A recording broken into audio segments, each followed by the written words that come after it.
Halo Owners, balik lagi di Talk Podcast bareng gue Ivan, dan kali ini kita kedatangan seorang bintang tamu yang luar biasa banget. Beliau ini adalah salah satu dosen muda di universitas ternama di Indonesia, dan kebetulan menggeluti bidangnya adalah financing, accounting, dan juga ekonomi. Gitu. Nah, kenapa sih kita datangin beliau? Karena memang banyak banget nih kita dengar keluhan-keluhan dari owners-owners, atau kita lihat di lapangan, banyak banget toko material atau toko bangunan yang masih kebingungan gimana caranya punya laporan keuangan yang simple. Nah, makanya kita datengin Mas Bimo buat ngasih tahu nih ke teman-teman semuanya atau ke owners, apa sih laporan keuangan itu dan gimana cara bikinnya yang simple dan sepenting apa laporan keuangan buat owners ini. Oke, so halo Mas Bimo, apa Halo kabar? Mas, baik Mas. Oke, thank you banget udah mau datang ke Toko Podcast. Dan kita hari ini balik lagi ya, seperti yang tadi kita bilang, kita mau jelasin ke ownersnya Toku atau penontonnya Toku biar bisa melek apa sih itu laporan keuangan dan sepenting apa buat bisnisnya mereka. Nah, mungkin buat di awal sebelum kita masuk ke topiknya, boleh dong kenalin dulu nih Mas Bimo, silakan. Oke, baik. Ini nama panggilan penontonnya apa Mas? Owners. Owners ya? Oke, baik. Buat para owners, selamat nonton. Nama saya Dio Bimo Saputro. Saya sebagai narasumber sini, saya bekerja sekarang sebagai dosen di salah satu universitas ternama di Indonesia. Seperti itu sih Mas. Oke, nah berarti jadi dosen udah berapa lama Mas Bimo kalau gitu? Saya baru setahun Mas. Baru setahun ya, oke. Berarti menggelutinya tadi di bidang apa yang diajarin Mas? Di ekonomi ya tadi? Di ilmu ekonomi Mas. Oke, berarti sebenarnya paham betul lah ya sama yang namanya angka-angka soal laporan keuangan ya. Iya. Oke. Nah, sebelumnya tadi kita sempat ngobrol juga Mas Bimo ya di belakang ya. Kalau Mas Bimo sendiri itu kan di di dosen itu sebenarnya sudah 1 tahun. Dan sebelum masuk dosen juga udah bantu juga beberapa bisnis lain terkait dengan laporan keuangannya ya, Iya, benar ya? benar Mas. Boleh diceritain dong Mas, bisnisnya itu secara general tuh bisnisnya kayak gimana dan apa yang Mas Bimo bantu? Oke, mungkin dari background pekerjaan saya dulu ya Mas. Boleh. Dari yang dulu, saya dulu pernah menjadi auditor Mas, auditor eksternal di salah satu KAP di Indonesia. Setelah itu saya masuk ke startup Mas. Startup ini online travel agent Mas. Salah satu online travel agent terkenal di Indonesia juga sebagai akunting, bagian B2B, partner and business Mas. Oke. Nah setelah itu baru saya menjadi dosen sekarang Mas. Oke. Nah untuk klien-klien saya yang biasa saya tangani itu lebih ke arah biasa tuh untuk perusahaan retail Mas. Oke, berarti sebenarnya banyak banget lah ya perusahaan-perusahaan atau company yang dibantu oleh Mas Bimo nih untuk memperbaiki laporan keuangan bisnisnya mereka gitu ya. Oke, nah tapi kalau misalnya in person sendiri nih Mas Bimo, pernah nggak sih coba bantu bisnis orang UMKM atau kalau perusahaan kan skalanya gede ya? Kalau misalnya UMKM atau mungkin yang sekelas UMKM tuh pernah nggak sih Mas? Pernah sih Mas, jadi beberapa teman dekat lah Mas. Paling tuh saya tuh kalau untuk membantu tuh paling teman-teman dekat Mas. Biasa ada konsultasi mengenai keuangan, tentang laporan keuangan, tentang apa istilahnya strategi berikutnya. Mungkin dari dasarnya tetap larinya ke laporan keuangan sih kalau saya Mas. Oke, waktu itu apa yang dibantu oleh Mas Bimo? Saya tuh bantunya misalkan ada beberapa usaha teman nih Mas. Ternyata tuh dari margin yang dia dapat dari secara data dengan uang real yang dia terima ternyata beda Mas. Setelah saya cek ternyata ada kebocoran Mas. Ternyata ada beberapa hal yang teman saya ini nggak sadar Mas, itu ada kebocoran. Seperti contohnya listrik yang membengkak, ternyata ada beberapa hal yang sebenarnya bisa di-press, malah dia lupa untuk di-press Mas. Nah itu kesalahan karena dia nggak terlalu mengecek laporan keuangannya Mas. Seperti itu sih Mas. Oh gitu, oke. Nah tapi tadi ada sempat mention yang namanya margin tuh ya. Margin itu sebenarnya apa sih Mas? Mungkin ada yang belum tahu juga nih owners. Oke. Margin tuh antara selisih antara sales penjualan Mas. Jadi penjualan dikurangin harga pokok penjualan Mas. Oke, berarti margin itu keuntungan lah kita bilangnya gampangnya ya. Keuntungan dari harga jual barang ya. Oke, nah berarti itu sebenarnya Mas Bimo pernah bantuin mereka untuk ngulik laporannya mereka ya Mas ya? Iya. Gimana mereka bikin laporannya, terus sampai cari tahu juga tuh ternyata ada pembengkakan di sini nih yang terus ketahuan nggak Mas akhirnya? Ketahuan Mas. Oh, karena apa Mas? Ternyata tuh ada beberapa hal seperti kayak produksinya terlalu berlebihan Mas, segala macam. Intinya misalkan seperti sebuah restoran lah Mas. Ini kita ibarat kata ya sebuah restoran. Jadi sebenarnya restoran itu cuma butuh 5 orang karyawan saja Mas di restoran itu. Ternyata di realnya dia ada 10 karyawan Mas. Jadi istilahnya nggak efektif Mas. Nah dengan ada laporan keuangan ini kita tahu Mas efektivitas karyawan yang dibutuhin untuk bisnis kita itu berapa banyak Mas. Oke, berarti sebenarnya laporan keuangan itu dasar banget tuh ya buat kepala atau pemilik owner toko bangunan atau owner bisnis buat bisa tahu ya. Iya. Sebenarnya tuh uang yang harus keluarin berapa gitu kan buat jalanin bisnis ini ya. I see. Berarti sebenarnya nih masuk nih, kalau misalnya soal laporan keuangan sama pembukuan, banyak banget nih owners toko bangunan tuh mikir, kayaknya ribet gitu. Kan angka-angka nih, mereka udah sibuk nih dari buka toko pagi-pagi jam 7, jam 6 gitu ya, sampai tutup toko jam 4, jam 5, kadang-kadang masih ngurusin lagi tuh buat pengiriman besoknya. Mereka tuh udah mikir kayak bikin laporan keuangannya kapan gitu.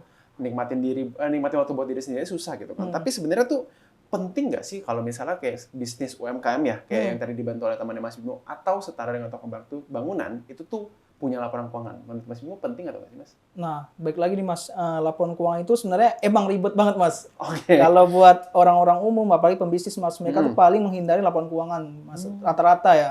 Oke. Cuman ya gimana ya Mas, kan namanya bisnis kita mau nggak mau, kan kita mencari keuntungan Mas. Larinya tetap ke duit lagi kan. Nah, duit berkaitan sama laporan keuangan lagi Mas. Oke. Mau nggak mau tuh Mas itu satu paket dan mereka harus jalanin Mas. Jadi laporan keuangan ini sangat penting Mas buat membuat strategi pemasaran atau enggak bisa melihat meminimalisir resiko Mas. Seperti kayak misalnya tadi saya cerita tuh Mas, teman saya sebenarnya butuh 5 karyawan. Ternyata dia lebih Mas over. Kelebihan jadi 10 karyawan. Nah, hal ini kita bisa press Mas sebenarnya. Seperti itu sih Mas. Oke, jadi sebenarnya penting banget ya. Kayak mereka kalau mau ngembangin bisnisnya mereka atau owner toko bangunan mau ngembangin tokonya ya mereka harus punya laporan ini biar bisa tahu. Jadi kayak misalnya apa sih yang harus dipangkas, terus apa yang harus ditambahin gitu ya. Oke, nah tadi menarik nih ada sebuah statement yang tadi Mas Bimo sempat bilang ya, yaitu biasanya mereka menghindari. Kalau menurut Mas Bimo kenapa sih banyak UMKM tuh menghindari? Apakah karena mereka tuh nggak bisa, nggak ngerti, atau mereka tuh terlalu sibuk sama kebutuhannya mereka sendiri atau kegiatan mereka dari pagi sampai tutup toko gitu. Kalau menurut Mas Bimo sendiri itu karena apa sih biasanya? Kalau menurut saya tuh terkadang tuh owners yang mempunyai usaha tuh Mas, kadang tuh mereka tuh udah ribet sama strategi Mas. Mereka udah pusing setengah strategi, terus perencanaan bisnisnya, terus mengurusi SDM-nya Mas. Ditambah dengan laporan keuangan yang semuanya angka, semua isinya Mas. Mereka tuh udah udah kayak nggak mood gitu Mas, mau ngerjain segala macam. Contoh lah Mas, misalnya kan kayak kita zaman SD, SMP, kita kan kalau udah ngitung kan malas banget kan Mas. Tapi kalau mau gambar, apa segala macam kita lebih seru kan. Nah itu lebih ke arah situ sih Mas. Makanya pesan saya sih tetap Mas, kalau Anda pengen berbisnis, tetap harus mempelajari laporan keuangan Mas. Karena kalau Anda tidak mengerti laporan keuangan Mas, susah untuk mendapatkan atau membuat bisnis kita berjalan lebih cepat lagi sih Mas. Oke, wah mantap banget. Berarti sebenarnya tuh sepenting itu ya.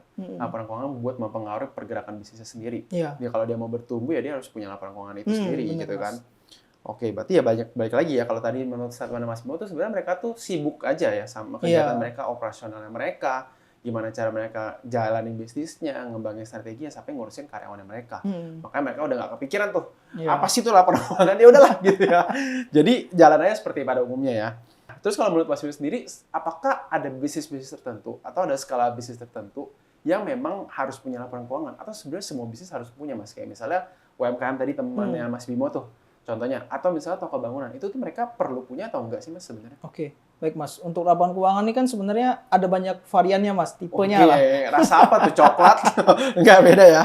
Jadi istilahnya nggak harus laporan keuangan yang detail banget loh Mas. Kalau buat UMKM, istilahnya UMKM kan butuhnya buat biasa tuh buat mengetahui penjualan, harga pokok penjualannya, terus biaya-biaya lainnya. Mereka cuma yang simple Mas. Mereka pengen tahu tuh net profitnya berapa Mas. Keuntungannya berapa, dia cuma pengen tahu itu doang Mas. Nah, makanya dari itu buat UMKM mungkin yang simple aja Mas, dari laporan penjualan, terus manajemen stok, terus sama laporan arus kas Mas. Arus kas ini yang terkaitan dengan kas yang ada di kasir biasanya Mas. Seperti itu sih simpelnya Mas. Oke, berarti sebenarnya yang paling umum tuh 3 ya. Ya pendapatannya dulu dari penjualan, terus stoknya mereka kalau misalnya mereka jual beli barang, sama yang ketiga adalah arus kas perputaran uang kasnya. Tapi kalau misalnya pengeluaran itu penting juga nggak Mas? Karena kan banyak banget nih pengeluaran dalam sebuah bisnis yang mungkin nggak bergantung sama kas doang ya. Ada pengeluaran yang mungkin by transfer, kayak tadi. Contohnya listrik kan jarang ya orang bayar cash ya. Biasa kan beli token nih kalau sekarang. Atau mungkin mereka abodemen by transfer. Nah, kalau gitu tuh perlu dicatat juga nggak sih Mas? Untuk pengeluaran juga harus dicatat Mas. Nanti bakal nge-link ke laporan penjualan dia Mas. Nantinya. Nah itu nanti kan ada beberapa hal yang harus dicatat Mas. Nah semua transaksi yang berkaitan dengan usaha Mas itu wajib dicatat kalau di akuntansi Mas. Karena semua itu harus dicatat agar kita tahu Mas mana yang kita bisa minim resikonya, kita bisa develop lagi, bisa kita kembangin lagi, seperti itu sih Mas. Oke, berarti sebenarnya mau pendapatan, pemasukan ataupun pengeluaran ya harus dicatat semuanya ya. Catat semua Mas. Sekecil apapun itu ya. Oke. Nah, terus kalau misalnya yang kita tahu nih, toko bangunan itu kan biasa sangat sibuk ya Mas. Ownernya juga sibuk tuh biasanya di toko gitu kan. Bantu buka toko, bantu ngirim barang, bantu nyatet, bantu ngelayanin gitu. Nah, kadang tuh ada aja nih transaksi yang mereka tuh nggak kecatet. Kayak misalnya ada orang datang beli paku 2.000, 5.000, itu kan uang yang maksudnya tergolong kecil ya. Iya. Jadi sehingga mereka ngerasa ya nggak perlu dicatat nih, cuma 2.000 atau 5.000. Nah, kalau kayak gitu tuh gimana menurut Mas Bimo? Nah, kalau laporan keuangannya? Nah, itu Mas, menurut saya itulah kesalahan awal Mas dari owner-owner yang biasa membuat jadi usahanya menjadi rugi Mas. Nah, hal-hal kecil tuh kalau di akuntansi itu harus dicatat, Mas. Hal kecil mau itu 1 perak, 2 perak, itu harus dicatat, Mas. Selisih 1 perak aja kita harus cari, Mas, selisihnya dari mana. Oke. Nah, makanya kalau misalkan memang transaksi cuma 2.000, 5.000, itu harus tetap dicatat. Karena dari hal kecil ini, Mas, bisa menjadi besar nantinya, Mas, kerugiannya. Oke, berarti sebenarnya mau pendapatannya sekecil apapun ya tetap harus dicatat ya? Iya, harus dicatat, bener, Mas. Oke, termasuk juga pengeluaran berarti ya? Mm-mm. Oke, nah sebenarnya tadi ada satu hal yang cukup menarik nih. Tadi ada bilang soal harga pokok penjualan. Sebenarnya harga pokok penjualan itu didapetin dari mana sih, Mas? Nah, harga pokok penjualan ini didapetin dari harga barang yang kita dapat untuk dijual, Mas. Oh, Seperti oke. misalkan kayak semen, Mas. Semen tuh harganya berapa sih, Mas, kalau di pasaran biasanya? Biasanya kan beda-beda lah ya, tergantung merek, tergantung daerah. Mungkin sekitar 50 sampai 70 ribu lah. Ya, mungkin. 50. Kita ambil lah paling rendahnya 50, Mas. Misalkan ternyata HPP ini contohnya aja, Mas ya. Misalkan HPP-nya kita beli di vendor misalkan 40.000, Mas. Nah, 40.000 ini menjadi harga pokok penjualannya, Mas. Tapi jangan lupa juga, Mas, dimasukin juga tuh biaya angkut, biaya pengiriman, sama pemindahan dari truk ke gudang, Mas. Kadang tuh owner-owner sini lupa, Mas, kalau ada biaya tambahan kayak kita ngasih rokok, kasih kopi, makanan ke yang ngangkutnya itu kita juga harus hitung, Mas. Semuanya harus dicatat. Nah, itu bakal digabungin menjadi harga pokok penjualan, Mas. Seperti itu, Mas. Oke, nah berarti sebenarnya kan kalau kita bilang tuh menarik banget tuh. Karena kalau menurut kita ya, kalau menurut saya sendiri yang sering banget nih ketemu sama owner-owner toko, mereka tuh nggak pernah catat tuh pengeluarannya kecil. Apalagi uang rokok, uang kopi gitu ya, tips gitu ya. Mereka kan sering banget tuh. Karena orang-orang toko banget tuh biasanya rata-rata dermawan banget. Gitu ya. Mereka tuh sering banget ngasih yang namanya tips lah, uang rokok, uang kopi. Dan itu tuh hal yang biasa. Dan mereka tuh nggak pernah catat biasanya hal-hal kayak gitu. Kayak ya udah tiba-tiba keluar aja dari uang laci. Iya. Ya, atau misalnya dari dompet mereka gitu. Mereka kasih aja uang cashnya seperti itu. Tapi mereka nggak catat. Dan kadang-kadang mereka udah lupa tuh, hari ini udah ngasih ke berapa orang. Iya. Nah, berarti sebenarnya hal-hal yang kecil kayak gitu pun tetap harus dicatat ya, Mas ya? Harus, Mas. Istilahnya kayak gimana ya yang tadi kata Mas dermawan segala macam, jangan sampai kebaikan kita menjadi keburukan buat kita juga, Mas. Oke, jadi bumerang ya? Bumerang, Mas. Nah, Oke, baik nggak apa-apa, Mas, tapi tetap harus dicatat, Mas, karena secara bisnis tetap bisnis, ya pribadi tetap pribadi, Mas. Jadi makanya kalau emang mau ngeluarin buat kayak biaya rokok, udah uang kantong sendiri nggak apa-apa, Mas, tapi jangan pernah dimasukin ke perusahaan, Mas. Oke. Jadi harus bedain tuh, Mas, antara bisnis to bisnis, kalau buat pribadi ya pribadi, Mas. Oke, berarti Seperti sebenarnya itu sih, Mas. menarik nih. Ini jadi ada satu hal menarik lagi, yaitu kantong bisnis sama kantong pribadi Iya. tadi ya. Nah, itu juga menarik karena kita nih, toko ini sering banget nih ketemu owners yang mereka tuh nggak bisa misahin tuh. Kadang-kadang udah kecampur aduk aja uang sendiri sama uang itu.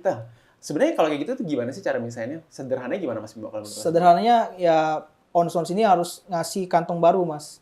Jadi Oke. saat membuka usaha, dia harus membuat rekening baru, contohnya, Mas, rekening bank baru. Bedain, Mas, antara kantong pribadi dengan kantong usaha. Karena kalau udah nyampur, Mas, nanti bakal susah, Mas, buat di tracking. Kita nggak tahu nih perkembangan bisnis kita sampai mana, Mas. Tiba-tiba ada uang masuk dari pribadi berapa, tiba-tiba ada uang masuk dari bisnis berapa, kecampur, Mas. Kita bingung nih, ini apa bisnis kita lagi naik apa turun sih? Karena uangnya nyampur, Mas. Kalau bisa sih disaranin dibedain, Mas. Dimana buat rekening perusahaannya perusahaan, pribadi ya pribadi. Takutnya kalau nyampur tiba-tiba uang pribadi kepake buat perusahaan, itu nggak boleh banget, Mas, kalau udah kecampur begitu. Oke, berarti udah susah banget tuh ya. Berarti sebenarnya kan banyak banget yang kayak misalnya rekening pribadi ya nggak apa-apa ya. Yang penting dibedain rekeningnya Beda aja kan. rekeningnya aja. Yang buat pakai kebutuhan pribadi sama yang dipakai buat bisnis itu memang harus dipisahin. Ada nominal khusus nggak sih kalau misalnya soal kantong-kantong itu, Mas? Kayak misalnya harus capai omset sekian dulu nih baru saya pisahin. Atau sebenarnya dari awal lebih baik langsung dipisahin aja?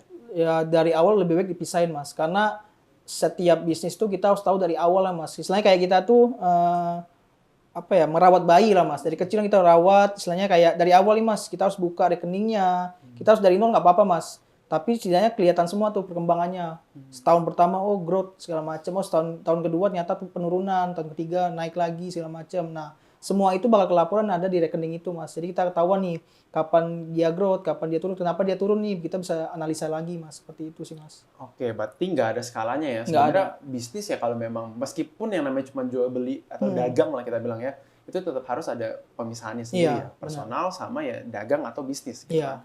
Oke, nah terus kalau menurut Mas Bimo sendiri nih, resiko apa sih atau kemungkinan terburuk apa nih yang bakal terjadi kalau sebuah bisnis atau toko bangunan itu tuh nggak punya laporan keuangan? Nah, yang pertama, Mas, menurut saya, kalau misalkan bisnis nggak ada laporan keuangan, Mas, kita nggak tahu, Mas, arah bisnis kita mau kemana. Oke. Kita cuma ngikutin alur, segala macam, yang penting untung. ternyata bukan untung Mas, malah buntung kan. Oke, menarik. Oke. Yang kedua, kita bisa minimalisir resiko Mas, seperti kayak kehilangan stok di gudang segala macam. Nah, kita bisa lihat dari laporan keuangan Mas.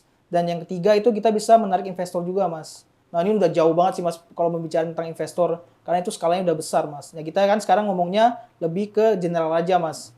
Itu nanti aja, pokoknya intinya semua laporan keuangan itu fungsinya ada dan buat meminimalisir resiko sih Mas. Oke, jadi sebenarnya ya balik lagi ya, kalau tadi yang Mas Bimo bilang menentukan arah bisnisnya mau kemana. Jadi bisa prediksi bisnisnya langkah ke depannya bulan depan mau bikin apa, mau jadiin apa, barang apa yang mesti dibeli lagi, barang apa yang mesti di restock dan lain sebagainya gitu kan. Sama meminimalisir yang namanya kerugian ya. Iya, benar. Kayak misalnya stoknya misalnya ada selisih atau misalnya ada pengeluaran yang begak tadi kan, kayak misalnya contohnya si uang listrik dan lain sebagainya. Berarti sebenarnya resiko yang terjadi itu banyak ya, mempengaruhi perputaran uangnya juga kan. Iya. Modal bisnisnya kan jadi harus lebih bijak buat Iya, diputar, bener kan? benar Mas. Sama ya kalau ada pengeluaran jadi lebih bijak juga tuh kalau ngeluarin uang. Oke.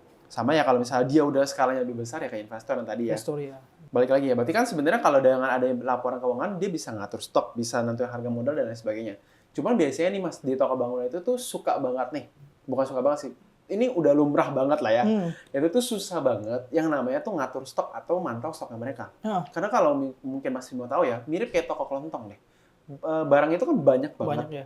Dan dengan satu jenis barang punya berbagai macam ukuran juga Mas Bimo. Sehingga mereka tuh susah banget buat controlling yang namanya tuh stoknya mereka. Kalau menurut Mas Bimo sendiri sebenarnya langkah awalnya kayak gimana sih Mas? Untuk langkah awalnya tuh benar Mas, baik lagi ini saya malah nembaknya ke laporan keuangan terus ya. Ya, nggak apa-apa. Jadi laporan keuangan ini ada untuk mengetahui Mas, barang mana yang laku, barang mana yang agak kurang laku, bukan nggak laku sih Mas, kurang laku, kurang peminatnya. Jadi kita tahu nih Mas, kalau misalnya barang yang laku, kita di stoknya bisa kita jadwalin Mas.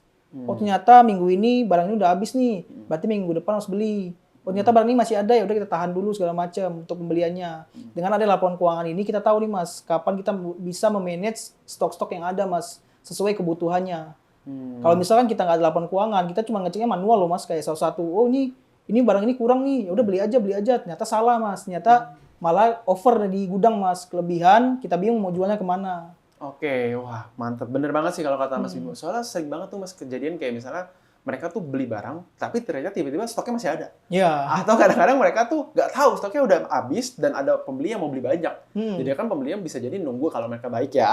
Kalau enggak mereka cari ke toko sebelah gitu kan, yang jadi malah nggak bikin untung buat bisnis kita. Jadi sebenarnya laporan stok itu penting banget ya Mas. Penting banget. Tapi kalau misalnya yang tadi saya bilang ya, kan case-nya banyak banget barangnya. Mereka tuh bingung mau mulai dari mana. Apakah mereka harus melakukan stok opnam dari awal? Atau mereka bisa sambil berjalan sih Mas kalau ngitung stok barang itu? Nah sebenarnya buat perhitungan stok barang itu nanti nge-link juga tuh Mas. Nanti jadinya dari pihak ownersnya harus melakukan stok opnam Mas. Stok opnam ini bakal nge-link lagi nih Mas ke laporan keuangan yang ada nanti dibuat oleh owners ini Mas. Nah ntar mereka bakal menyamain lah angka di stok opnam sama dengan laporan keuangan apakah sama apa tidak. Kalau tidak sama berarti ada selisih itu Mas. Nah dari situlah bisa mengetahui resiko-resikonya Mas. Oke, nah kalau misalnya soal stok opnam nih, kalau bisnis toko bangunan yang baru mulai kan gampang ya stok opnamnya. Iya. Tapi kalau dia udah jalan misalnya 10 tahun nih, pindah generasi gitu. Misalnya dari kakek ke bapak saya deh gitu, bapak saya gitu ya. Nah itu gimana cara mereka mulai ngitung stok opnamnya? Apakah harus ada cut off atau bisa sambil berjalan sih Mas ngitung stok opnam itu? Nah stok opnam itu biasa tuh kalau yang udah besar Mas perusahaannya, kadang tuh mereka ada cut off-nya Mas. Nah kalau toko bangunan kan biasanya skalanya UMKM nih, susah banget tuh. Kalau cut off, omset nggak masuk Mas. Pusing owner nanti kan. Nah kalau kayak gitu bisa sambil berjalan tadi Mas? Bisa Mas, jadi tuh kalau stok opnam itu nggak harus memberhentikan usaha sementara usaha Mas. Jadi kita bisa sambil jalan sambil ngecek juga Mas. Jadi istilahnya dengan adanya laporan keuangan ini pencatatan untuk stok kita pakai tuh Mas. Jadi istilahnya ada namanya backdate Mas, mundur ke belakang. Jadi kita istilahnya udah closing, kita mundur ke belakang, kita stok opnam tuh Mas.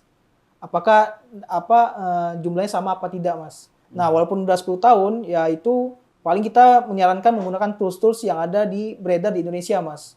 Mungkin ada beberapa provider yang bisa nyanggupin untuk membantulah memperhitungan stoknya biar cepat segala macam. Kita harus ada pihak ketiga sih Mas. Kalau emang itu udah 10 tahun. Tapi kalau baru memulai, ya kita harus mulai lah Mas untuk menghitung stok dari awal lagi. Oke, berarti sebenarnya balik lagi lah ya, ada kebutuhan yang memang mereka bisa pakai bal bantuan, atau juga bisa mereka melakukan perhitungan ya by daily aja gitu kan. Tapi ya dipantau dari barang-barang yang cepat berjalan dulu ya, cepat bergerak dulu, baru nanti pelan-pelan pindah ke barang yang slow moving lah. Gitu ya. Oke.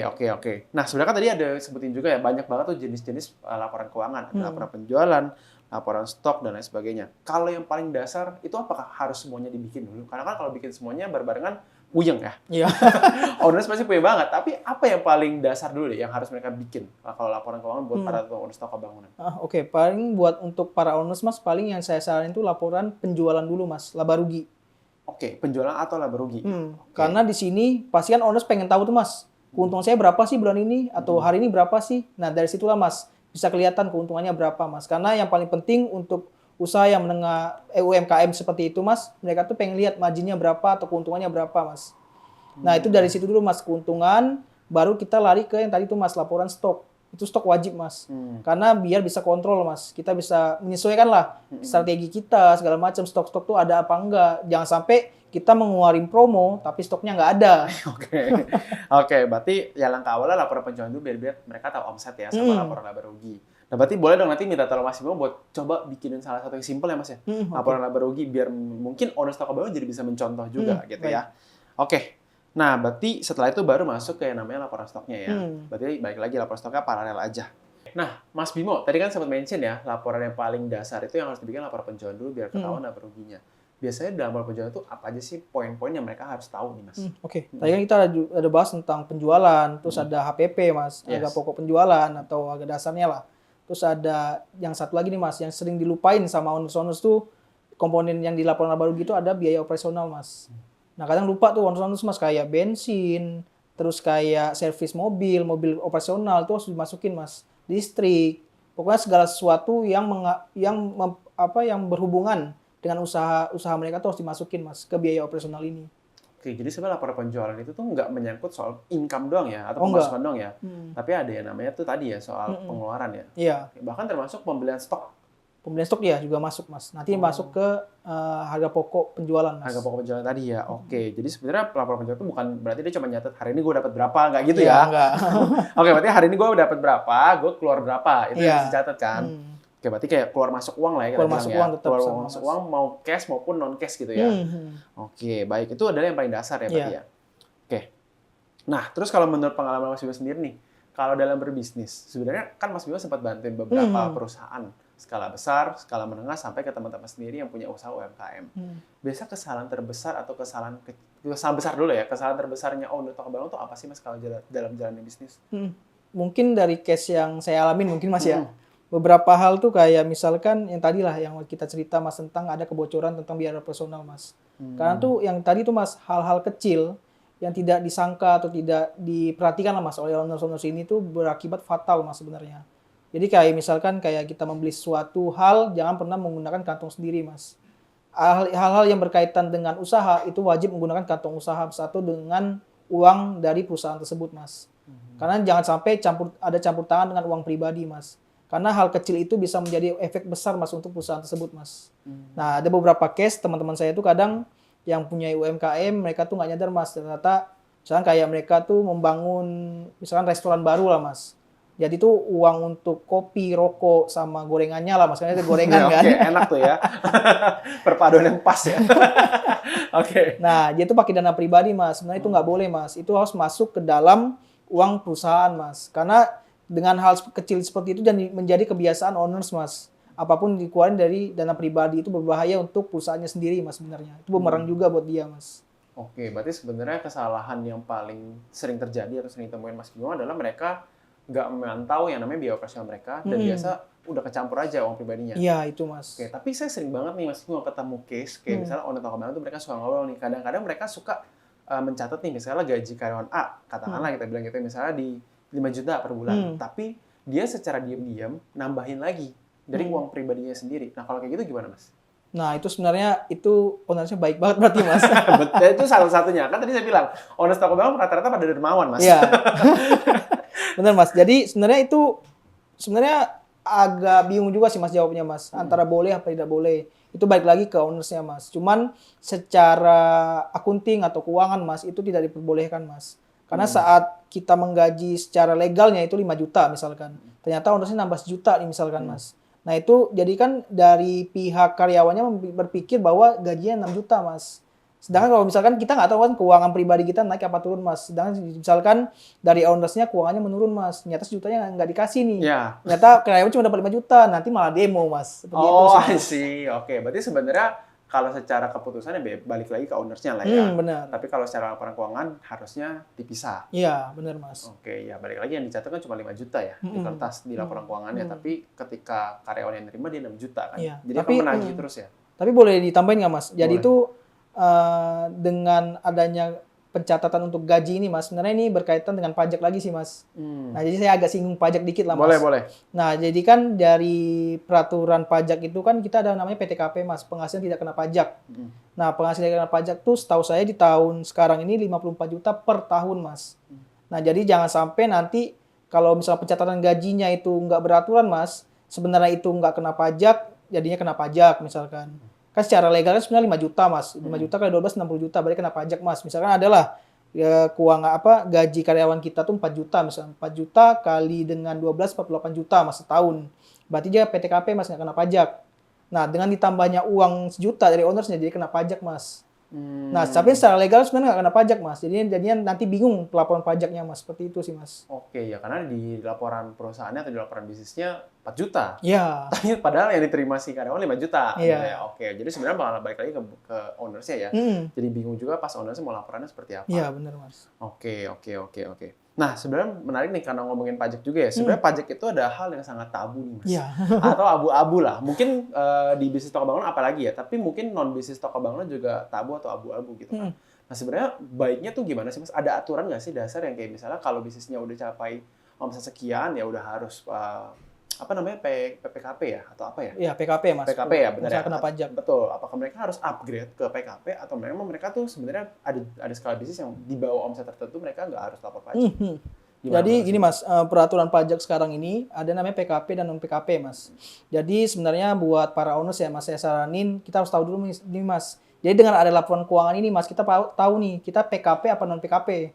Nah, basisnya apa? Nah, basisnya itu ada peraturan pajak mas, saya agak lupa nomornya berapa mas. Jadi buat UMKM, golongan UMKM ini namanya non PKP mas. Istilahnya kalau omsetnya di bawah 4,8 miliar per tahun mas, mereka non PKP mas.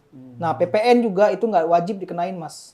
Oke. Nah, tapi jika omsetnya lebih dari 4,8 M per tahun, mereka wajib mengenakan PPN mas untuk barang-barang yang dijual mas. Oke, berarti basisnya adalah omset ya? Omset, iya. Bukan laba ya? Bukan omset Oke, mas. jadi omsetnya kalau setahun di atas 4,8 dia harus upgrade ke PKP ya. Tapi kalau di bawah itu ya berarti masih non PKP. Nah, mungkin banyak ketuker nih mas antara omset sama laba. Benar. Soalnya kan ya balik lagi ya. Kalau misalnya berbisnis mungkin kalau yang perusahaan ngerti. Tapi kalau yang berdasarnya dari berdagang kayak misalnya toko material atau toko bangunan, mereka kan basis dagang tuh. Iya. Mereka akan menganggap ketika saya jual barang, ini balik lagi omset adalah masuk ke dalam keuntungan saya. Iya, benar. Gitu. Cuma mungkin sekarang udah banyak juga lah owners yang mungkin udah lebih banyak lagi ya, lebih banyak wawasannya jadi bisa misahin. Tapi ada beberapa juga yang belum bisa misahin tuh kayak ya udah pendapatan gue ya udah adalah omset gue gitu. Nah, omset gue adalah keuntungan gue juga Iya, gitu kan. salah. Jadi kecampur tuh. Nah, kalau menurut Mas Bimo sendiri gimana, Mas? Mungkin tadi kita balik lagi ke pajak tadi mas, yang UMKM yang omsetnya di bawah 4,8 M per tahun tuh mas. Jadi nanti pengenaan pajaknya namanya DPP mas, dasar pengenaan pajak. Oke. Nah, dasar pengenaan pajak ini bukan ambil dari omset mas. Takutnya salah kaprah nih mas. Kadang beberapa pengusaha tuh salah kaprah mas, sehingga ngambil dari omset. Sebenarnya dari laba bersih mas. Nah, laba bersih ini kalau misalkan kita di bawah 4,8 M mas, itu pajaknya itu 0,6% mas per tahun. Oke. Per bulan mas, sorry mas, per bulan. 0,6%. DPP-nya 0,6%. Dikenain dari laba bersih mas. Sedangkan kalau misalkan itu dia lebih dari 4,8 M itu kenanya di 22% sekarang mas. Oh, gede. Bedanya jauh banget ya? Gede mas, makanya itu harus dipisah mas antara ini mungkin ada update lagi mas, saya juga lagi baca lagi mas untuk update pajak ini karena saya bukan expertise-nya bukan di pajak mas. Oke. Baik, jadi apa-apa. kalau agak salah mungkin mohon maaf mas, mungkin bisa dicek lagi di peraturan pajak sekarang segala macam ya. Setahu saya sih seperti itu mas. Jadi owners ini harus tahu mas, dia tuh golongan mana, UMK, AMK, PKPK apa non PKP mas. Oke, berarti kalau UMKM kan biasa rata-rata masihnya non PKP ya. Tapi kalau misalnya dia pokoknya balik lagi basisnya di omsetnya dia ya. Omsetnya dia mas. Oke, Nah, tapi terkadang ini mas, mau nambahin lagi mas. Boleh, silakan. Nah, beberapa tuh kalau misalnya di bawah 4,8 M, kadang kan ada tuh mas, kayak misal kita beli barang PPN-nya ada. Sebenarnya untuk di bawah 4,8 miliar per tahun itu nggak wajib mas menggunakan PPN. Tapi kalau mereka mau mengenai PPN juga nggak apa-apa mas, berarti sukarela memberikan ke negara, seperti itu sih mas. Oke, berarti kan kalau di bawah 4,8 M per tahun itu mereka nggak wajib PPN ya? Ya nggak wajib mas. Nah itu tuh, tapi kalau misalnya mereka beli barang dari supplier ya, kalau misalnya di toko material kita sebut supplier ya. Kalau misalnya beli barang dari supplier itu ada yang ada PPN itu mereka wajib bayar nggak? Wajib mas. Oh jadi kalau beli tetap wajib Tetap bayar, wajib. tapi kalau misalnya jual nggak wajib kenain PPN ke si pelanggan ya. Pelanggannya benar mas. Ya, tapi kalau PKP itu dia wajib mengenakan PPN atau juga bisa sama? Wajib mengenai PPN mas, itu udah regulasinya kalau di atas 4,8 M itu barang-barang yang jual wajib dikenai PPN mas. Semuanya ya. Oke. Baik, berarti ya itu salah satu ya ilmu dasarnya lah ya, paling nggak ya, basisnya udah seperti itu. Oke, nah Mas Bimo, tadi kan kita udah sempat ngomongin soal banyak ya, laporan penjualan, laporan stok, haruskah sampai yang pengeluaran itu masuk ke laporan penjualan ternyata. Nah, kalau menurut Mas Bimo sendiri gimana sih cara ngebaca laporan yang dasar tadi itu sampai mereka bisa menentukan keputusan? Kayak misalnya, kayaknya ini tuh angka bisnis gue sehat deh, gue bisa restock atau gue bisa ekspansi. Atau misalnya, oh kayaknya stok gue segini aman deh, gue nggak perlu restock dulu. Nah, kalau menurut Mas Bimo sendiri basisnya apa Mas? Basisnya kalau menurut saya itu laporan keuangan itu basisnya kita lihat dari penjualan dulu mas. Oke. Nah penjualan kita tuh ada peningkatan nggak sih mas setiap bulannya? Kalau kita mau lihat dari per bulan mas. Kalau per bulan tuh agak lumayan cepat sih mas. Menurut saya sih harus lihat dari per tahun sih biasanya mas. Nah penjualan per tahun itu naik apa enggak mas? Growth-nya tuh berapa persen? Kalau misalkan dia 1%, 2% itu masih oke, tapi kita harus push lagi sih mas buat naikin. Nah terus kita harus lihat juga tuh mas dari HPP mas. HPP itu kan istilahnya semua harga pokok penjualan tuh harus dihitung mas. Biasa tuh ada beberapa hal yang bocor situ mas. Kita harus minimalisir juga tuh mas risiko-risikonya. Yang ketiga tuh baru biaya operasional mas. Nah ini yang paling banyak menjadi kesalahan mas. Beberapa owners tuh kadang lupa mencatat atau menganalisa lah mas. Nyata misalkan kayak listrik ini nyata nggak harus 24 jam kok di toko. Ya udah toko tutup ya harus mati semuanya. Yang nggak dipakai dimatiin. Nah kadang mereka lupa kan itu mas. Tiba-tiba ada misalnya ada kompresor lah apa mas nyala semua kan lumayan mas listriknya. Seperti itu sih mas. Oke, berarti sebenarnya basisnya dari laporan penjualan itu dia lihat dulu ya per bulan atau per tahun growth-nya seberapa besar. Gitu. Tapi kalau tadi menurut Mas Bimo baiknya per tahun ya, growth-nya ya. Kenapa harus per tahun mas? Kalau per bulan kenapa mas? Per bulan tuh istilahnya kayak growth-nya tuh bakal masih naik turun sih mas, fluktuatif dia. Sekali ya. Jadi tuh agak bingung menganalisanya mas. Nah terkadang tuh kalau bilang bisnis sehat atau enggak itu tergantung dari ownersnya mas. Atau yang menganalisa mas. Nah setiap menganalisa itu beda-beda mas. Kadang tuh beberapa hal ada yang bilang 5% tuh baik, ada yang bilang 5% tuh enggak, ada yang bilang yang paling baik minimal ya 7%, ada kayak gitu mas. Itu tergantung kitanya lagi nih, kita mau growth-nya secepat apa mas. Oke, setuju. Karena kalau menurutku basisnya ya, kalau yang setahu aku toko material itu rata-rata ngincernya kalau nggak minimal di 7% kan biasanya growth-nya. Berarti sebenarnya baik lagi dari growth-nya itu ketahuan kalau misalnya mereka punya laporan yang jelas kan. Kalau nggak angka 7%-nya maupun 1%-nya nggak ketahuan. Iya. Oke, nah kalau HPP berarti kan dari stoknya tadi ya. Iya. Pembelian barangnya, stoknya ya mereka juga harus mulai melakukan pencatatan tuh. Barang keluar, barang masuk gitu kan. Ribet banget tapi sebenarnya Mas ya. Iya, benar. Tapi Mas Ibu gimana tuh? Kalau toko material kan sebenarnya perputaran barangnya beberapa barang tergolong cepat ya. Dan pasti ada barang keluar barang masuk kan. Berarti dia harus ngurangin satu-satu ya Mas ya kalau misalnya manual tuh. Sebenarnya kalau untuk usaha yang masih menengah mas, mungkin bisa lah di manualin satu-satu. Tapi kalau udah usaha gede agak susah mas. Nah itulah mas tadi saya bilang ada mungkin kita minta bantuan dari pihak ketiga mas, dari tools, ada aplikasi apa segala macam yang dijual di pasaran, kita gunain mas untuk meminimalisir lah kerjaan kita mas. Karena kan sebagai owner kita banyak banget kerjaan mas, belum SDM, belum penjualan, belum strategi, belum laporan keuangan yang kita bikin. Nah itulah mas kalau ada beberapa hal yang bisa di cover dengan pihak ketiga ya bisa, kita harus usahain buat cover dulu sih mas, karena kan waktu itu adalah uang mas kalau diusahakan. Setuju. Berarti sebenarnya biar ownersnya lebih punya banyak waktu yang bisa dimanfaatkan, ya bisa juga cari pihak ketiga buat ngebantuin pemantauan tersebut. Benar, ya. Mas. Oke, sama yang terakhir tadi ya poinnya adalah gimana cara mereka bisa nentuin bisnisnya ya adalah dengan memantau operasional cost mereka ya. Iya, benar. Ya. Karena saya ada nih satu cerita juga Mas Bimo. Jadi kebetulan dia regenerasi nih Mas bisnisnya. Jadi dari orang tua akhirnya dia nerusin. Selama orang tua itu dicatat Mas.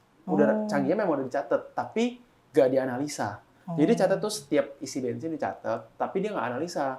Kok misalnya sebulan, misalnya seminggu 2 juta nih isi bensin. Dengan perjalanan misalnya 15 trip. Tapi setiap minggu dia 2 juta. Tapi ada juga yang dia minta 2 juta, tapi perjalanan cuma 5 trip. 5 trip. Nah, ini baru ketahuan ketika udah ke anaknya. Jadi selama bertahun-tahun orang tua yang jalanin dan mencatat, tapi karena nggak dianalisa, akhirnya bocor juga. Berarti sebenarnya mencatat kan langkah awal. Berarti yang kedua ya mereka harus baca kan. Bener, Baca dan menganalisa kenapa bisa ada selisih, kenapa bisa ada pembengkakan dan sebagainya, Mas ya. Mas Bimo, boleh dong coba dikasih contoh nih laporan yang mungkin Mas Bimo udah pernah bikin atau misalnya Mas Bimo bisa coba showing laporan sederhana kayak gimana? Oke, boleh Mas. Boleh minta laptop dari tim aku ya.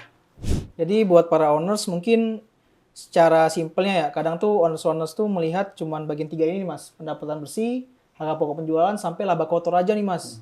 Mereka taunya udah misalkan nih Mas, kita penjualan 10 juta misalkan bulan ini.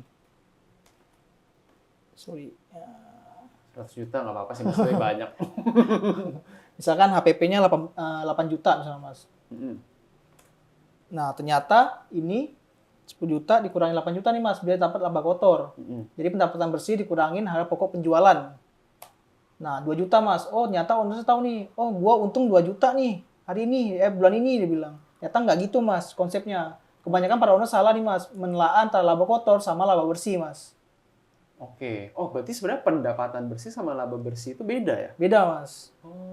Jadi harus dipisahin Mas. Jadi istilahnya dari pendapatan bersih ini salesnya dikurangi sales diskon atau ada biasa kan namanya toko bangunan nih ya udahlah bawa deh pakunya. Nah itu tapi tetap tercatat Mas sebagai sales diskon. Oke, misalnya kasih barang bonus. Ya, kayak gitu Mas. Oke, berarti pendapatan bersih itu adalah benar-benar total pendapatannya dia. Benar. Yang udah dikurangi kayak misalnya ada yang tadi tuh ya, promo, diskon, misalnya potongan harga atau misalnya yang tadi barang gratis ya. Misalnya beli 10 gratis 1 ya. gitu ya.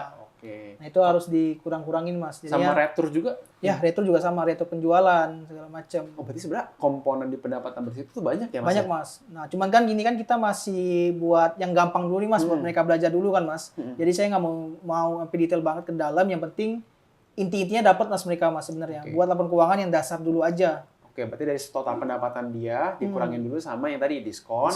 Terus misalnya ada bonus sama retur. Iya, benar Mas.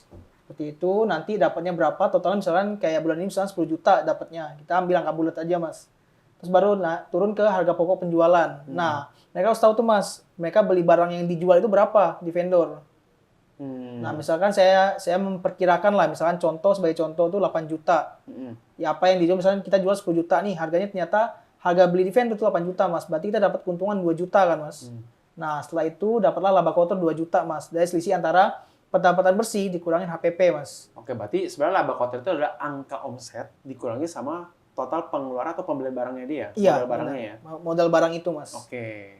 Nah, baru kita masuk ke beban penjualan dan administrasi Mas. Nah, ini yang sering ke-skip sama owners yang sering saya bahas di sini Mas. Oh, banyak yang di-skip ya? Banyak banget.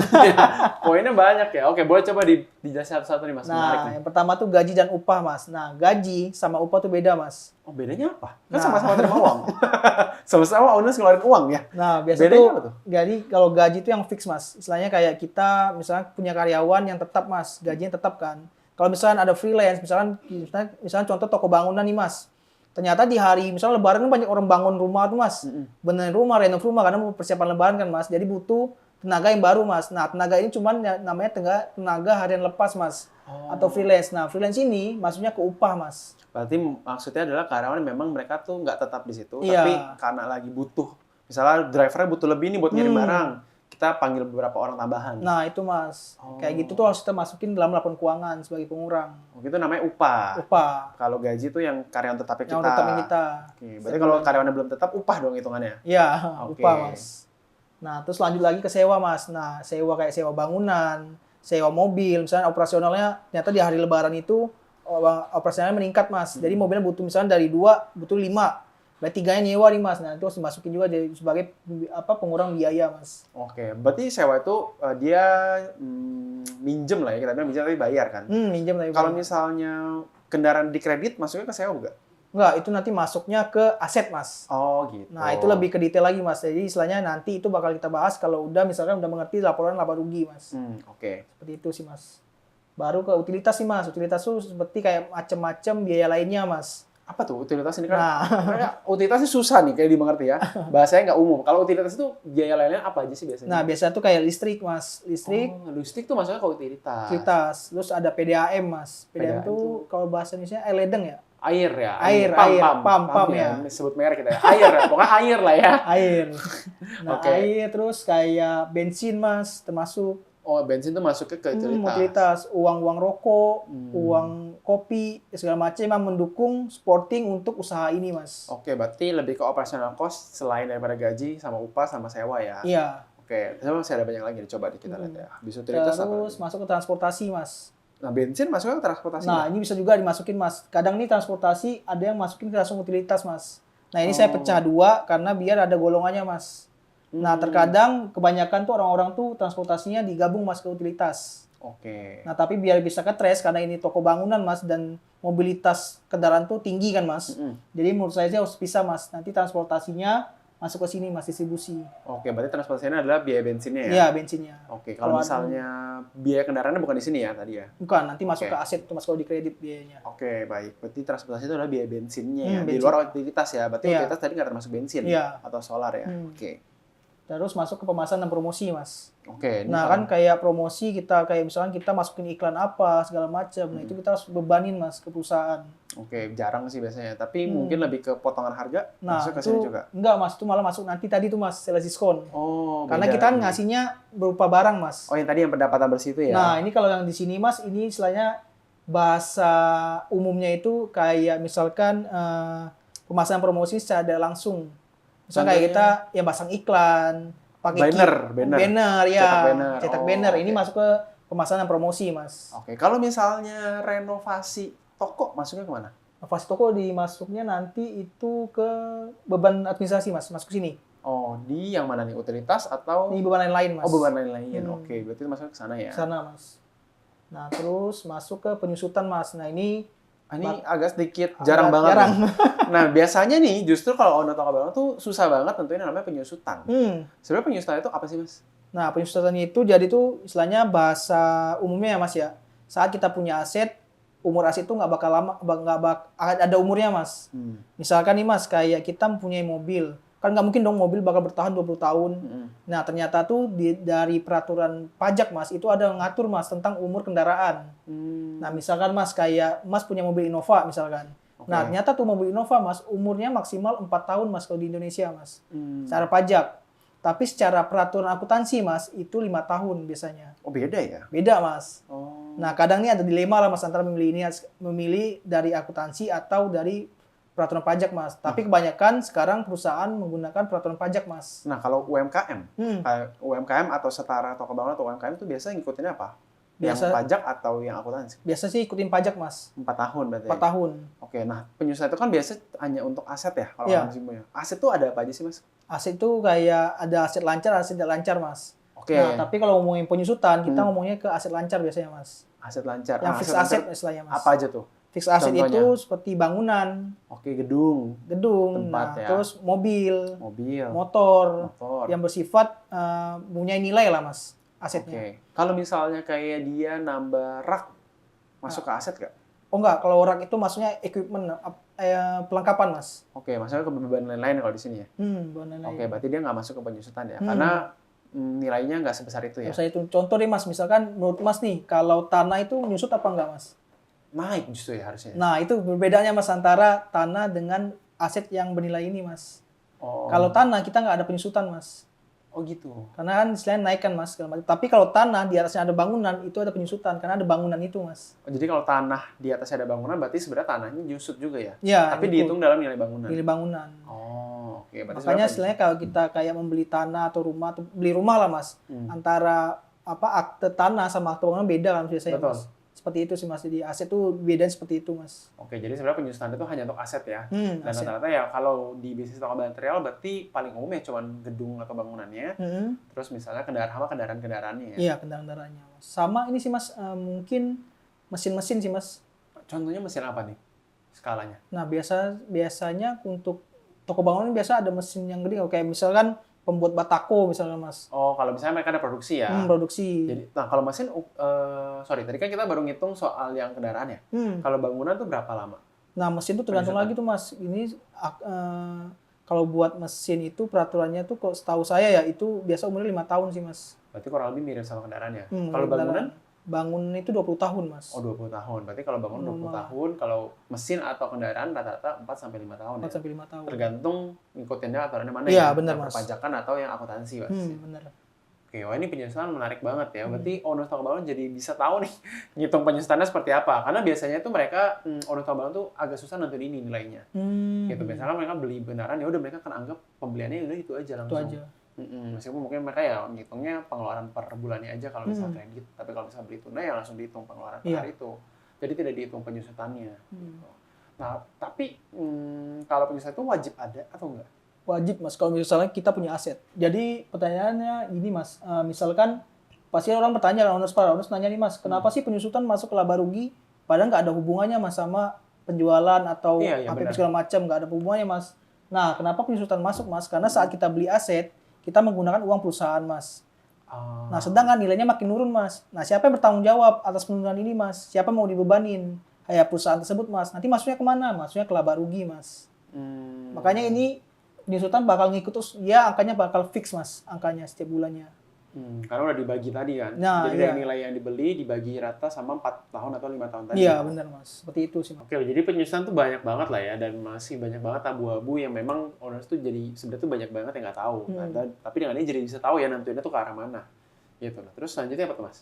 Ini kerugian piutang Mas. Oke, kerugian piutang tuh kayak gimana? Apakah piutangnya, kan piutang kan harusnya untung ya. Kalau kerugian itu maksudnya gimana tuh Mas? Nah, jadi ini kalau kayak gini sebenarnya opsional sih Mas, kerugian piutang ini. Saya tambahin, saya juga beberapa kan namanya, kita kan punya piutang nih Mas. Misalkan Mas, teman Mas pinjam uang ke Mas. Kan kita nggak tahu Mas dibalikin apa enggak kan. Karena kita metodenya ikhlas aja kan. Tergantung teman saya ya, minjem siapa ya. Oke. Nah, jadi kerugian piutang ini Mas, misalkan kita tuh ada customer Mas. Nyata customer itu nunggak Mas, sudah hampir sebulan, 2 bulan, 3 bulan. Nanti dari pihak manajemen perusahaan pihak ownersnya ini Mas memutuskan apakah utang itu tetap mau ditagih atau dihapus. Nah, kan biasanya kan owners kan teman-teman dekatnya Mas biasa ngutang kan segala macam buat usaha teman-temannya lah. Nah, kalau kayak gitu misalnya ya udah deh, saya hapus aja deh dibanding ribet, dibanding nanti berantem segala macam, dihapus tuh Mas. Nanti itu bakal dicatat tuh Mas, penghapusan piutang. Nanti jadinya kerugian piutang Mas. Oke. Nah, ini menjadi kerugian perusahaan juga Mas kalau misalnya piutang itu dihapus. Oke, berarti sebenarnya yang harusnya dia dapat omset malah jadi nggak dapat kan? Iya, sedangkan barangnya sudah dikasih ke customernya Mas. Tapi jangan terima uang karena itu kerugian, dia harus nanggung Mas perusahaannya. Oke, kerugian piutang itu yang ditulis adalah sesuai nilai utangnya dia ya berarti? Iya, yang mau dihapus Mas. Oke, ini jarang banget ya terjadi ya di toko material ya. Kalau penghapusan piutang ya hanya case-case tertentu biasanya penghapusan piutang. Nah, tapi kalau piutang sendiri ini kan bisa dihapuskan berdasarkan kebijakan owners ya. Kalau tadi Mas Bimo bilang ya. Ada aturan tertentu nggak Mas? Misalnya umur piutangnya nih udah 10 tahun, udah mau nggak mau harus kita hapus aja. Atau nggak ada umurnya sebenarnya? Menurut saya tuh biasa tuh kalau ada namanya aging Mas. Aging tuh kayak due date lah Mas, due date dari piutang-piutang ini. Kadang kita kalau udah piutang, kita nentuin due date Mas. Mau 15 hari, 14 hari, 30 hari, 60 hari, ya. 90 hari. Nah, terkadang tuh udah lewat dari 90 hari Mas. Belum dibayar-bayar. Nih kenapa nih, perusahaannya nggak sehat atau gimana. Nah, buat penghapusannya itu Mas, itu balik lagi ke ownersnya Mas.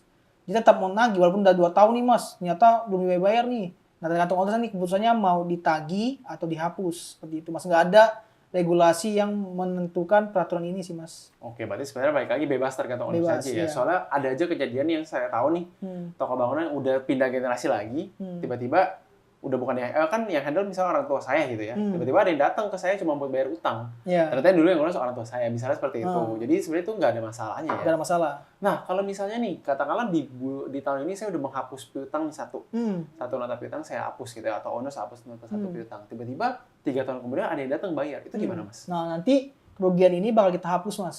Oh, bisa Bisa. Nah, nanti ini bakal ngaruh. Nanti kan jadi jurnalnya itu sebenarnya Mas. Ini kita ngomongnya agak angka banget Mas ya. Iya, nggak apa-apa. Jadi nanti ada namanya AFDA Mas, Allowance for Doubtful namanya Mas. Oke. Nah, itu menghapus utang Mas, namanya sama bad debt Mas.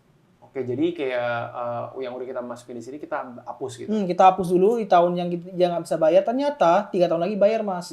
Nah, yang kita jurnal itu kita balik lagi Mas. Benerin. Jadi kerugian sini nanti jadinya masuknya ke pendapatan lain-lain biasanya, Mas. Oh, jadi kita udah nggak anggap sebagai piutangnya, tapi masuk ke pendapatan Karena lain. AR-nya piutangnya sudah kita hapus, sedangkan kita udah ngakuin kerugian nih, Mas. Ya. Ternyata 3 tahun lagi ada yang bayar, ya udah kita ngakuin sebagai pendapatan lain-lain, Mas. Simpelnya seperti itu sih, Mas. Oh, jadi sederhananya anggapannya kayak sebenarnya kita udah lunasin nih, kita udah ikhlasin. Ikhlas lah. Ya.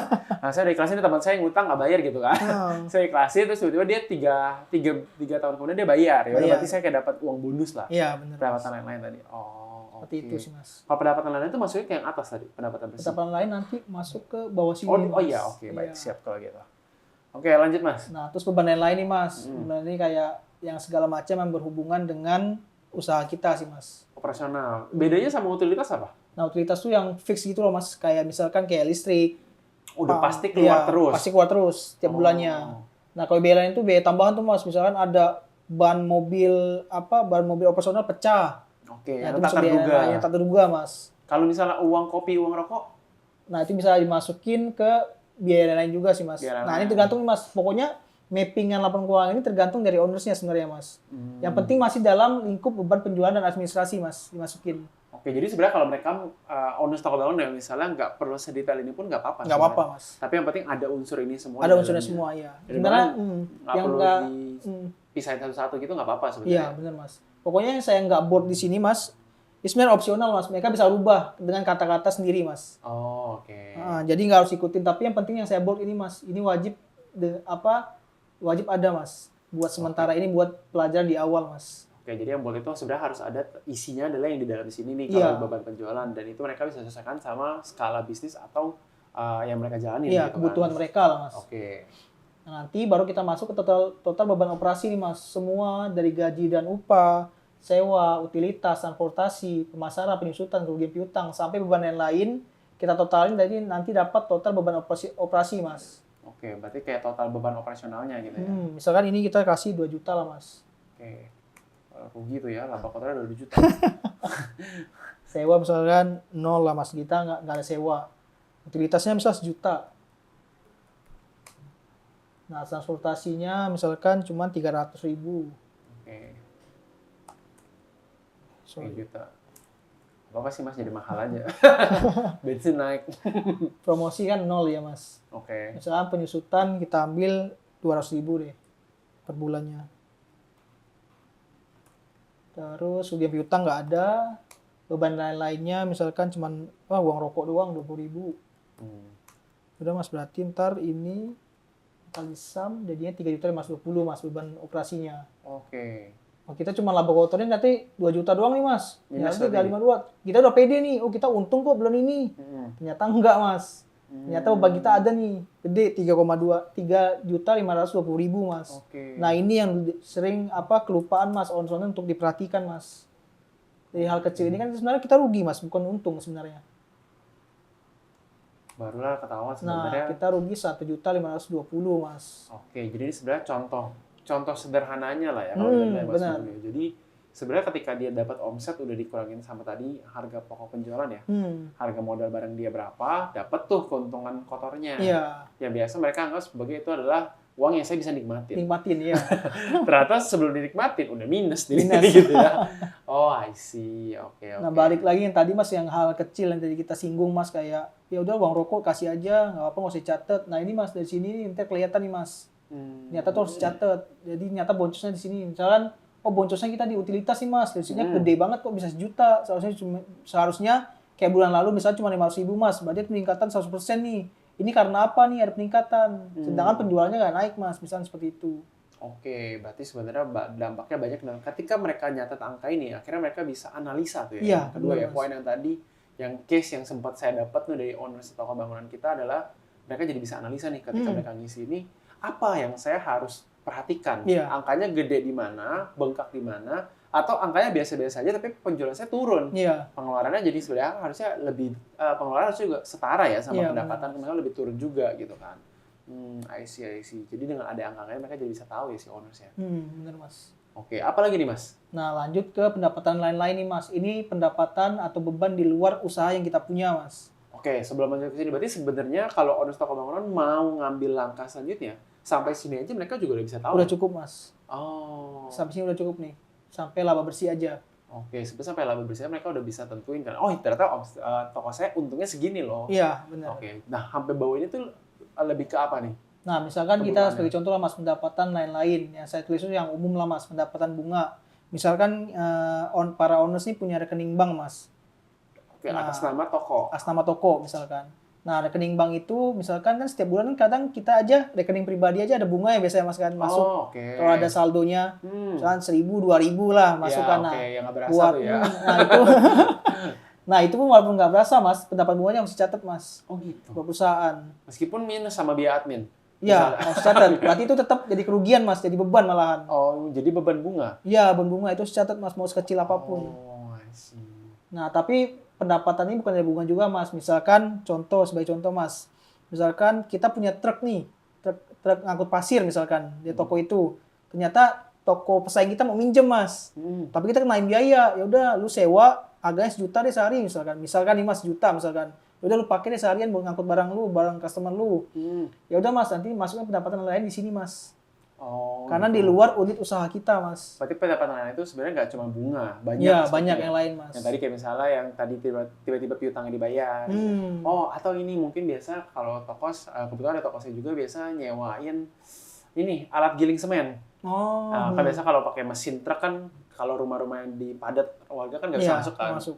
Nah, kalau misalnya mereka sewain itu masuknya ke pendapatan yang lain. Yang lain-lain ya, benar Oh, Mas. oke. Ya barang-barang yang mereka memang dapat penghasilan tapi bukan dari jual barang ya. Kejual barang, benar Mas. Oke. Ya apa lagi nih Mas? Kalau beban bunga tuh berarti masuknya ke yang tadi ya? Yang tadi, minus kayak minus itu. admin segala macam masuk ke beban bunga. Nah, ini juga masuk nih Mas, beban bunga bisa juga nih kayak misalkan kita ada peminjaman di bank. Kan kita bayar ke bank tuh bukan cuma pokoknya doang kan Mas, ada bunganya juga tuh. Nah, bunganya itu kita harus masukin ke beban bunga kita Mas. Oke, Masuk ke sini dia Mas. Oke, nah coba kalau pendapatan lain ngitungnya gimana tuh? Pendapatan lain Misalnya? berarti misalkan kita dapat untung tadi 1 juta lah misalkan Mas. Oke. 1 juta ya. Ya. Terus ini beban bunganya misalkan apa ya? Biasa tuh kita ambil kecil aja Mas ya, 15.000. Tapi ini harus minus Mas karena beban kan. Nah, nanti ini bakal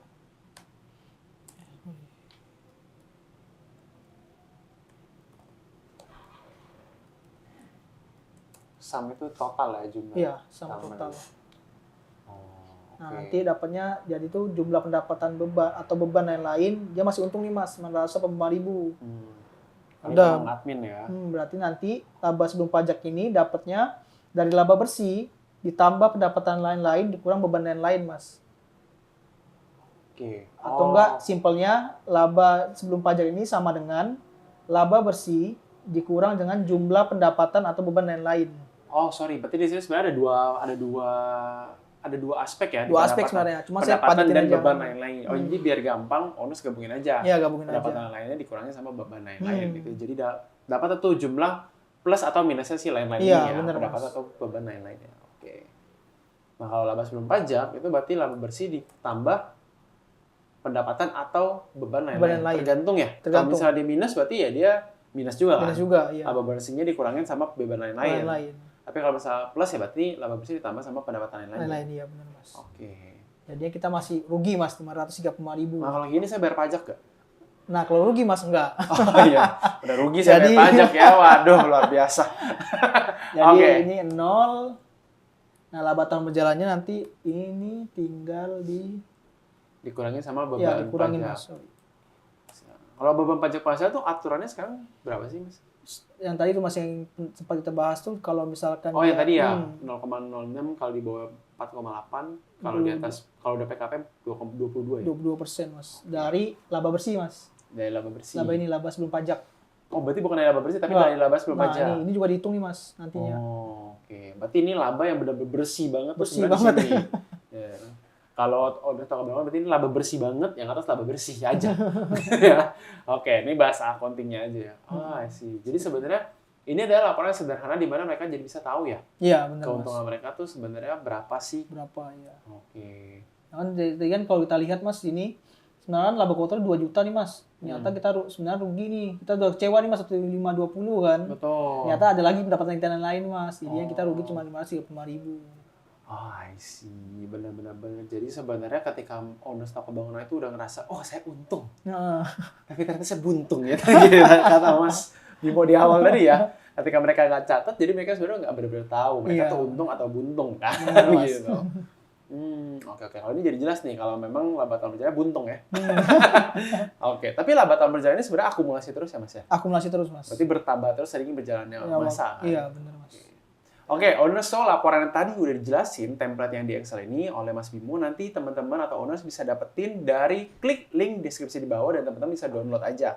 Jadi kalian udah bisa mulai tuh yang namanya nyatet pendapatan, pengeluaran, sampai semuanya yang ada di sini template-nya udah ada, tinggal diisi angkanya aja sesuai yang teman-teman udah catat. Dan jangan lupa ya, nggak cuma dicatat tapi juga diamatin. Bener ya Mas Bimo ya? Karena kalau dengan mengamati, jadi bisa ketahuan mana sih yang bengkak, mana sih yang bocor halus. Mana juga pendapatannya dapatnya dari mana yang gede dan mana juga pendapatan lain yang bisa ketahuan. Oke, thank you banget Mas Bimo udah main-main ke Toku Podcast. Semoga ilmu yang di-sharing hari ini oleh Mas Bimo bermanfaat bagi semua penontonnya Toku.